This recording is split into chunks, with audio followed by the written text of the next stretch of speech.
for.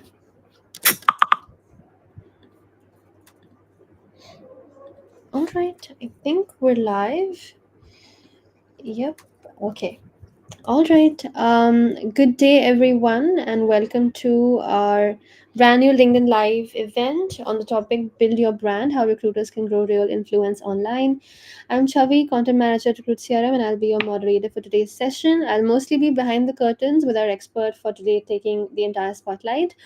So today we have Nitin Sharma with us. A quick intro of Nitin. Nitin is the founder of Rec Tools and the voice behind the popular podcast Rec Talk.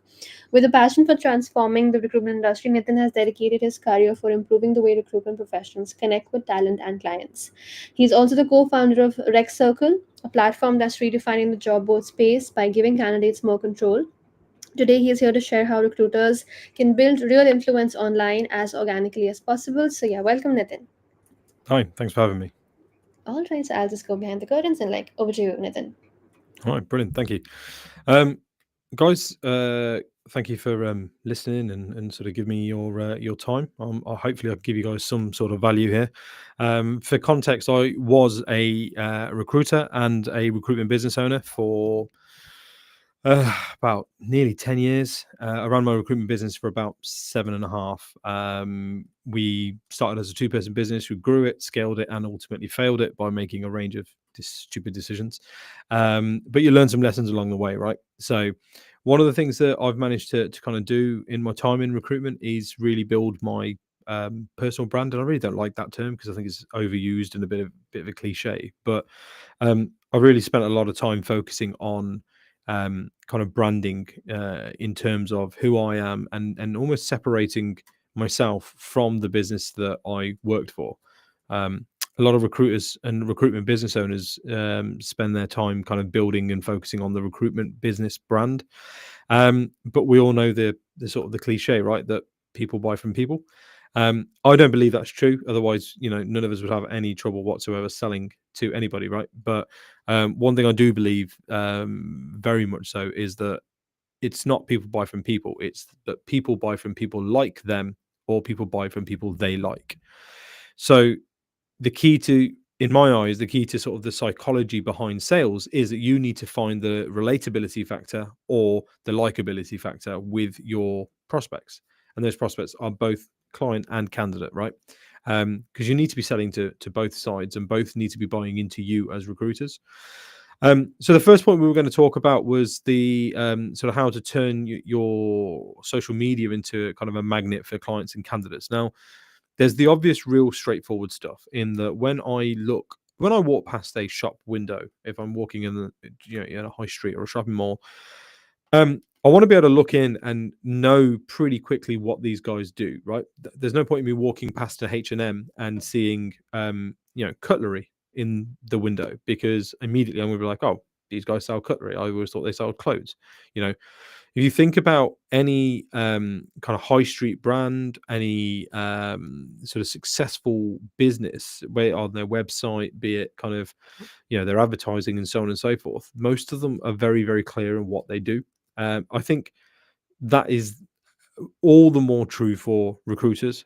It's not good enough just to have senior recruiter in whatever space on your LinkedIn. Your LinkedIn entire landing page or kind of homepage on your LinkedIn should make it abundantly clear what you do, what your specialism is, the types of candidates you work with, and the kinds of clients that you support. For the reason that that's the first impression they're going to get of you, and that first impression is really key. Turning your kind of social media platforms into a lead magnet is more than just LinkedIn as well, right? If we think about kind of where we spend a lot of our time outside of business, what social platforms we hang out in, most of the kind of people that we follow or engage with, we know what they do. Whether you're a car fanatic or if you're a wrestling fan or whether you're into kind of makeup, we follow certain influencers, we follow certain brands, and they live and breathe this stuff. So I think there's got to be a key part of this is kind of continuity to you as a person, who you are, and the brand in which you're representing, right?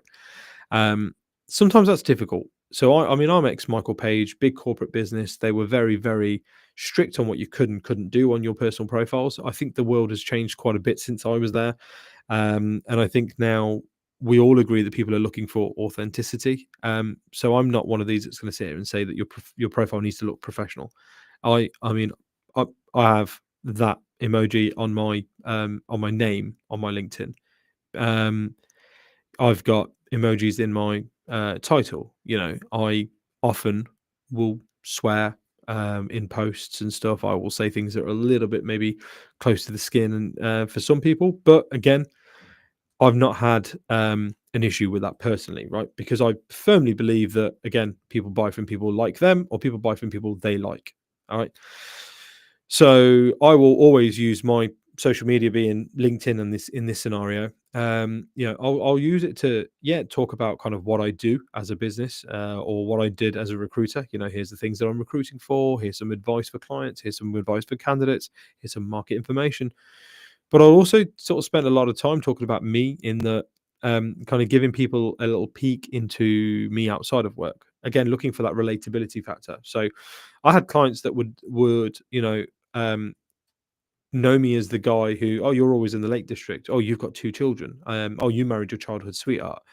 That was all by design. People knew that because my content and my posts would be around that, so that I'm allowing people into my personal life. Because when you start blending that personal life into work life, people feel like they are either like you or can relate to you. Yeah, they like you or they are like you. One of the two. Um, Almost everyone I speak to says that business is very much difficult right now. But when they look at where the revenue has come from, a lot of it has come from recommendations, network referrals, and community. And community is really, really key, which was the second thing we were going to talk about. So, simple ways to build a loyal community around your brand. Well, find your tribe, and that's that's a bit of a cliche saying these days, right? But I have a real strict rule in my business and in kind of on all the things that I get involved in is that I don't work with dicks. More specifically, I don't work with people I don't like. I don't get on with. I don't see a connection or feel a connection with, because I feel that if you're constantly chasing revenue, you make decisions that are revenue focused and not right for you as a business or for you as a brand or culture. And that's where mistakes happen. And I can say that hand on heart, and I can say that with my chest out, because I made exactly those decisions when we were at the failing end of my recruitment business, where you start working with clients just because you need the revenue, or you start doing things and acting in a certain way to chase revenue and prioritize revenue. You know, at our peak as a recruitment business, we had, I would say, maybe 6 key accounts, and those 6 key accounts carried about 90% of the revenue that we made for the 3 years that we were growing and scaling. That was community. You know, we would go on client meetings and I would walk through a head office function and I'd look around and I could see banks of desks of people that I had placed over time, but I had placed. And I'd be saying hello to everybody and stopping and having a chat at first name basis. And the value of that is massive, because those who know you feel valued, but those who don't know you want to get to know you. And those who don't know you, that's the key, because they're your prospects. They're the clients that you want to be working with or you haven't yet placed with. And they're the candidates that you want to be placing maybe elsewhere, or, or supporting in some way. Those candidates are going to be the ones that recommend you. Those candidates are going to be the ones that refer their friends, their family to you. Now, we've all had examples, right, where family will say, "Oh, you're in recruitment. Can you help my neighbor get a job, or my dog walker get a job, or whatever?" And we've all had it where we've placed a candidate and they've got, "Oh, could you help this person get a job? This is my friend or my wife or my daughter or whatever." We also have had it where they then you look at it and go, "Ah, I can't help this person."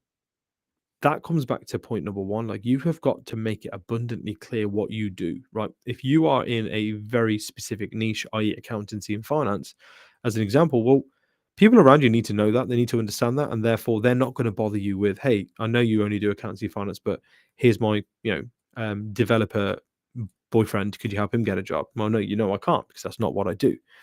Um, Loyalty and community is important, right? Because most of you who have made sort of a success over the last difficult 18 months, and we know it's been difficult, if you truly look at where that revenue has come from and where you can attribute that success to, um, I would bet my mortgage that a lot of it isn't going to be down to cold outreach and cold business development. Yes, you'll fill jobs doing spec work. Yes, you'll fill jobs doing cold BD. You'll fill more jobs and make more money and have invoices paid on time and not have any issues when you're dealing with people who are like you or like you. And that's the key. So, the ways to build that community around you, give value, right? I'm a big believer in just do things for free, or I say for free, and I use that term loosely, but do things of value. Give people being clients or candidates, give them value without the need or the expectation of a transaction at that point in time. So you've done a bit of research, you've spoken to a range of candidates, you've got something valuable. Don't don't do this the usual thing that everyone else does, which is hide it behind a paywall and say, "Hey, for X amount of money, you can have access to it," or even sign up and give us your email address and you can have access to this, because that always leaves a bitter taste in people's mouths. What people really do enjoy is when you are literally giving somebody something for the sake of, "Hey, I've done this. I think it's valuable. I think you'll find it valuable. Here it is. Have a look. See what you think." Because then you've got a reason to follow up. You've got a reason to call. Hey, we sent you that information. I hope you enjoyed it. I hope it was useful for you. Just wanted to get your thoughts. Open out a conversation.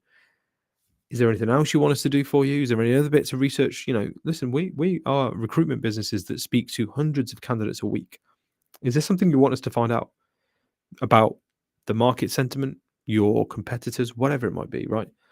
There's your brand loyalty piece building, because while everyone else is ringing them and saying, "Hey, Mr. Client, Mrs. Client, are you hiring? Can I fill a vacancy with you today?"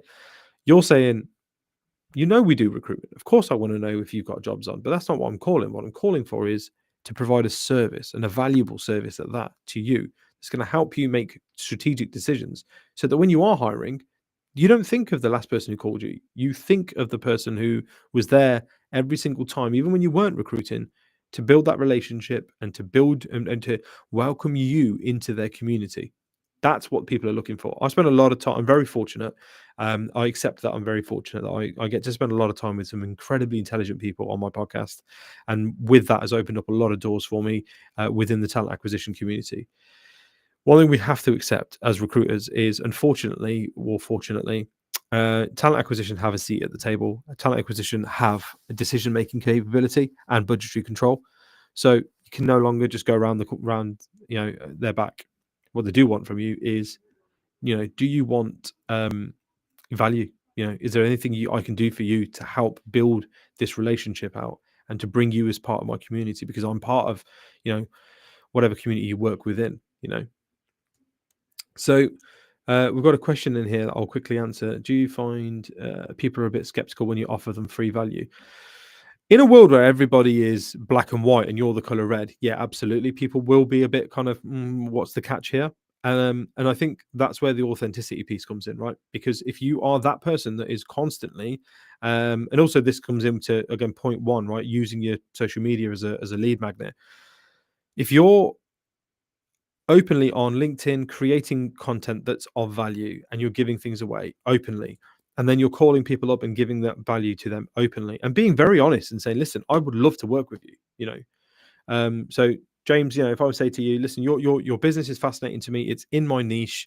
We specialize in this area. I would love to work with you guys at some point. I'd love to do some recruitment with you, but I understand that you are going to have existing relationships and existing processes that I'm just not going to be able to push to a side in a day, 2 days, 5 days, a year. It will take time, and that's what this is. This is part of that process. This is part of me showing you what value we add as a recruitment agency, because what we're not doing is just chasing a fee. What I am doing is trying to carve out my niche in my specific area. That level of authenticity doesn't happen very often. It just doesn't happen. And in fact, I would argue the most honest people are being nowadays on a business development call is when they ask for their 30 seconds. And then after that, it's all back to the same old spiel.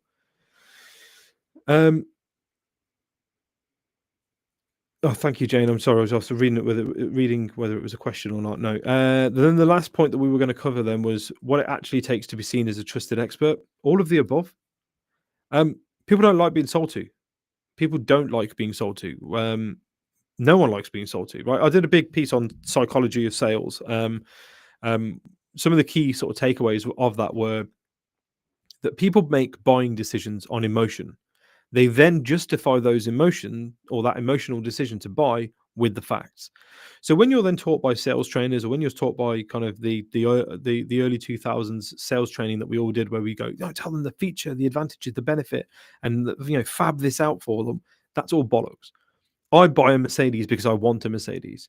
It might be that it's a better insurance class than the car I've currently got. It's more economically reliable, or it's got NCAP safety features, or whatever it might be. The emotional decision was to buy the car that I wanted. I justified that decision to buy with the facts. It wasn't the other way around. I didn't go and go, right, I'm looking for the cheapest car to insure that gives me the most miles to gallon, and it's black because that's my favorite color. No, it's, I like this car. Let me now convince myself that I do like it and I do want it. So when you look at that as a concept, to be trusted as a sort of as a trusted expert, or to be seen as a trusted expert, you've got to understand that that's how people buy. People buy based on who you are, right? Again, likability or relatability. That is it. That is the only thing that includes. There is no shortage of recruiters out there. There is no shortage of people who are able to do what we do for that client. So to be seen as a trusted expert, you've got to be very open and honest about what you're doing and who you are. The reason the pattern disruption 30 seconds or shall I hang up kind of call works is because you're disarming with honesty, right? Honesty is the key to all of this, because if something's not very good, and you say it's not very good. I used to tell my guys all the time, look, rather than send a shit shortlist, or rather than send 3 or 4 additional candidates just to make the shortlist look like a more comprehensive one, pick up the phone and just tell the client what's going on. I'm struggling. I don't know whether I've misinterpreted the brief. I don't know whether I didn't ask the right questions to you. I don't know whether I'm not asking the right questions to the client, to the candidates, but I'm really struggling to get buy-in on this job. And I need to have this conversation with you to figure out a way of moving forward. That's it. That will win you more clients than it will lose you clients. I've never had a client say to me, well, you sound incompetent, then I'll go to the other agency who promised me the earth and could deliver it all. Doesn't happen. What does happen is, I really appreciate that. Actually, yeah, maybe, do you know what? Do you think maybe we're not paying enough? Do you think maybe we need to be more flexible on hours? Or you mentioned that we may be looking for too much of a higher skill set. Should we open that up a bit? Because you know what that is? That's a consultant, right? You're consulting now with your client. You're saying, listen, what we were working on, I can't find it. I don't know whether it's me. How are your other agencies getting on with this? Oh, okay, fine. So we're all struggling with it, right? Okay. And while they're all maybe coming back going, you're not paying enough, or you're being too strict on your requirements, you're going, can we figure this out together? Can we actually sit down and go, well, what are we doing here? How do I get, because I want to fill this job. Of course I do. So how do I do that with you? That's what it takes to be a trusted advisor. Actually building trust by being honest. That's what I think anyway. But yeah, I'd love to know if there's any questions and stuff. I've rattled through this, but I'm hoping there was some value there. Yeah, Nathan, that was amazing. We actually had like a lot of people, commenting and asking questions. So, guys, now we'll have a quick Q&A. If anybody has any questions for Nathan, based on what you heard today, now's the time to ask that in the chat on the LinkedIn Live. And yeah, Nathan will answer these questions. So yeah, we'll just wait for a couple of seconds to see if anybody has any Yeah, questions. of course, yeah. Yeah. Yeah, Matthew, you're absolutely right. Yeah, chunky content. I love Mike Ames. I've had him on the podcast a couple of times. Love him. He's bang on. Absolutely. Karen, very inclusive in networking. So yeah, that's it. That's it. Play to your strengths, right? Not everybody in recruitment right now is a salesperson. But for some reason, we've got leaders that are looking for or pushing for salespeople. And it's not a sales business, it's a professional service, like it or not. Yeah. Well, in the meantime, until people ask questions, and then I actually have a question for you. True. So from your experience, what are some common mistakes that recruiters make when trying to build their personal brand on social media or any platform, and how can they avoid these mistakes? They get well, from what I've seen, people seem to get confused between being an influencer and actually building your personal brand.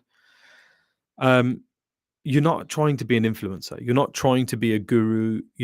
The worst thing I see recruiters do, and funnily enough, I had this conversation earlier on a podcast I did. When recruiters are using LinkedIn and posting on LinkedIn, talking to other recruiters about how to be better recruiters, that boggles my mind. That that doesn't make sense, right? You know, if you're a recruiter in life sciences and that's your niche, talk about life sciences. Give your candidates tips on how to apply for jobs or be like visible to the people that they want to see, be seen by, or post content for talent acquisition leaders and HR managers and or line managers of research that you found or things that you find interesting. You don't need to be telling other recruiters why you're so good at what you do, and therefore this is what recruiters, you need to be doing this and blah blah blah, and this is how I do things. I see a lot of that. And what that basically says to me is that these are the same people who will then sit in front of a client after working really hard to get that client meeting and spend their entire time talking about the competitor.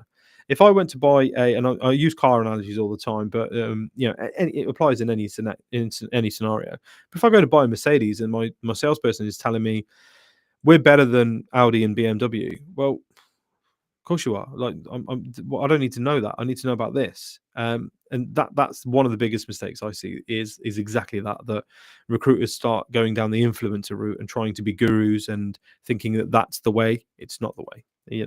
Some of the best recruiters I know talk to and only talk to their audience, which is they're made up of their niche clients and candidates.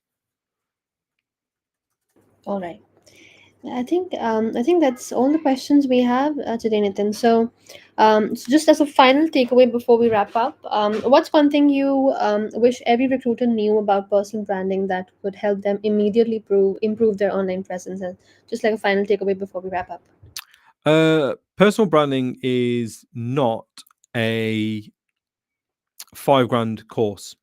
Personal branding is not a £500 a month subscription. Personal branding is free, as in your LinkedIn, your social media, your ability to talk about what you know, what you do on a daily basis is free. So start there.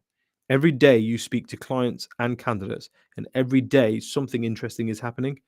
You're just so busy doing the do that you don't put your head out the parapet to think, hey, there's marketing here, there's content here, there's ways I could use this to access a wider community and bring people into my community.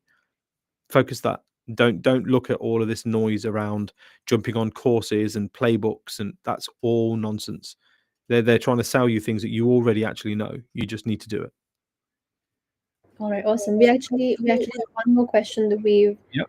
received by James. He's asking, what advice have you got for people who want to build their brand online but are camera shy?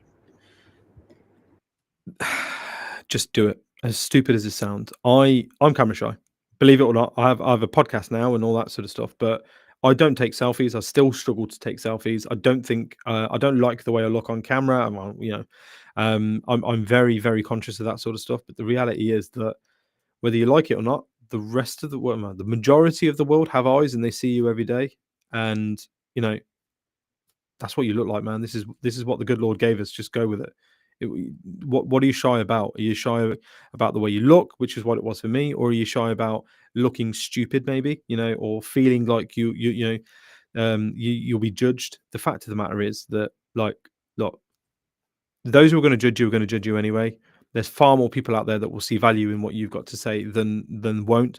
One of the things I hear a lot is actually like friendship groups and friendship circles, and they'll start taking the mick out of me and that kind of thing. I had that, man. I started a podcast. How do you think my group chat was? And how many clips do you think they were taken out of that? And I stutter every now and then, and I had a family member cut the stutter out and then loop it, and it was just do do do do do do. And what is it happens. It happened. But you know what? Like that's just the way it is. You've got to move past it. You've got to think about what your goal here is. So camera shy or not, just get in front. Whatever you do, you will add value to somebody, and that's what it's about. It's not about being the next, influencer star. It's about getting somebody who you want to either do business with or place into a job, look at you and go, huh, this person's interesting. That's it. All right, I couldn't agree more. I think it's all about like getting out of your comfort zone and just putting yourself out there. So, yeah, that was amazing, Nathan. I think that's all the questions we have today, and that brings us to the end of this session. So, Nathan, thank you so much for Thank you. spending some time here and sharing all of those tips with everybody. So yeah, thank you so much for all the attendees. Thank you. For joining and participating. And we've dropped a couple of links in the chat for everybody to engage with. You can connect with Nitin on LinkedIn. You can also check out his websites. All the links are right now in the chat. If you're interested to learn more about Recruit CRM, we've also dropped a couple of links like to book a demo and sign up for a free trial, and also check out the website. So you can check out those as well. We also have an annual recruitment survey right now that's live. So in case you're interested in participating, you can check out the link in the chat right now, and you get 3 recruitment ebooks if you fill this out. And yeah, we have social media platforms as well, so you can connect with us on those platforms and stay up to date on the upcoming LinkedIn lives. So yeah, that's pretty much it. And thank you so much, Nathan. This was amazing. Lovely. No, thank you very much. Appreciate your time.